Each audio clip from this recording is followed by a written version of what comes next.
Հյուծման փուլ է մտել Իրանի դեմ Միացյալ Նահանգների ու Իսրայելի սկսած պատերազմը։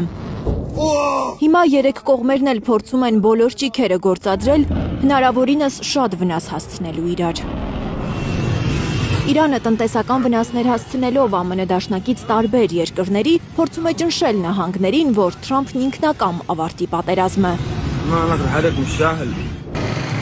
Միացյալ Նահանգների ու Իսրայելի նպատակը հնարավորինս վնասել Իրանի միջուկային ու հրթիռային կարողությունները, ջլատել նավատորմն ու սահմանափակել Իրանի տարածաշրջանային հավակնությունները։ Երբ կբավարարվեն կողմերը, երբ կհամարեն, որ արդեն հասել են իրենց վերջնանպատակին ու հրադադար կհայտարարեն, փորձագետները դժվարանում են ասել։ Կողմերից յուրաքանչյուրը իր համար կարող է գտնել կետ, որը կմեկնաբանի որպես հաղթանակ, եւ յուրաքանչյուրը իրեն հաղթող կողմ կարող է ներկայացնել։ Օրինակ, նահանգները կարող է հայտարարել, որ իրենք վերացրել են Իրանի հրթիռային միջուկային կարողությունները կամ պրոքսի ուժերին են վնաս հասցրել, Ալի Խամենեին են սպանել եւ դա հայտարարի որպես հաղթանակ։ Նույն օրինակ Իսրայելի դեպքում Իսկ Իրանն էլ կարող է հաղթանակ համարել այն, որ իրենք պատերազմից դուրս են եկել, նկատի ունեմ համակարգը պատերազմից դուրս է եկել, ներքին կայունությունը պահպանվել է։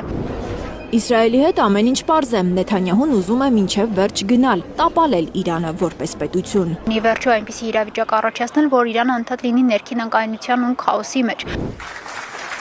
Նահանգների դիրքորոշումն է դժվար հասկանալ։ Ամեն օր Թրամփի շուրթերից իրարամերժ հայտարարություններ ենք լսում։ Նահանգների ղեկավարը մեկ խոսում է բանակցելու պատրաստակամության մասին, մեկ ավելի ուժեղ հարվածներով է սպառնում Թեհրանին։ Մի բան է հստակ փորձագետներին։ Թրամփն ուզում է հնարավորինս շուտ ավարտել այս պատերազմը, որովհետև այն իր նախատեսած սցենարով չընթացավ։ Ամերիկյան կողմից գուցե կա ցանկություն հնարավորինս արագ ավարտելու պատերազմը, հաշվի առնելով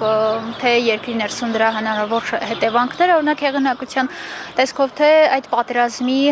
ծախսատար լինելը նահանգների համար։ Ըստ իրանագետ Ժաննա Վարդանյանի, ամերիկյան սցենարով Ալի Խամենեի սպանությամբ պետք է Իրանում փլուզվեր համակարգը, բայց այդպես չեղավ։ Հակառակը, Իրանն իր դիրքորոշումն ավելի կոշտացրեց։ Այն, որ Մոջթաբա Խամենեին ընտրվեց որպես հաջորդ գերագույն առաջնորդ, նաև նրա մասին է խոսում, որ համակարգի ուժային ու պահպանողական թևը ընտրեց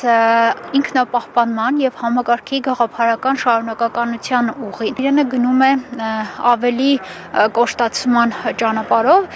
համենայն դեպս այս պայծրությամբ Իրանում վերջին խոսքը ավելի կոշտ գծի ներկայացուցիչներին է։ Իրանը մերժում է հրադադարի վերաբերյալ բոլոր միջնորդական նախաձեռնությունները։ Ապագայում չհարձակվելու երաշխիք, փոխհատուցում եւ համաձայնություն, որ իր ատոմային էլեկտրակայաններում կիրականացնի միջուկային վառելիքի լիարժեք ցիկլ։ Այս պայմանները բավարարելու դեպքում է միայն Թեհրանը պատրաստ բանակցային սեղանի շուրջ նստել։ Այս մասին գրել է լիբանանյան Ալ-Մայդին հեռուստաալիքը։ Տարածաշրջանային շատ երկրներ, այդ թվում երկրներ, որոնք այսօր Իրանի հարվածներին են ենթարկվում, այսինքն արաբական երկրները եւ նաեւ մյուս երկրները, ինչպես օրինակ Թուրքիան, ջանքեր են գործադրում, որպեսզի նորից դիվանագիտական հարթակ վերադառնան կողմերը,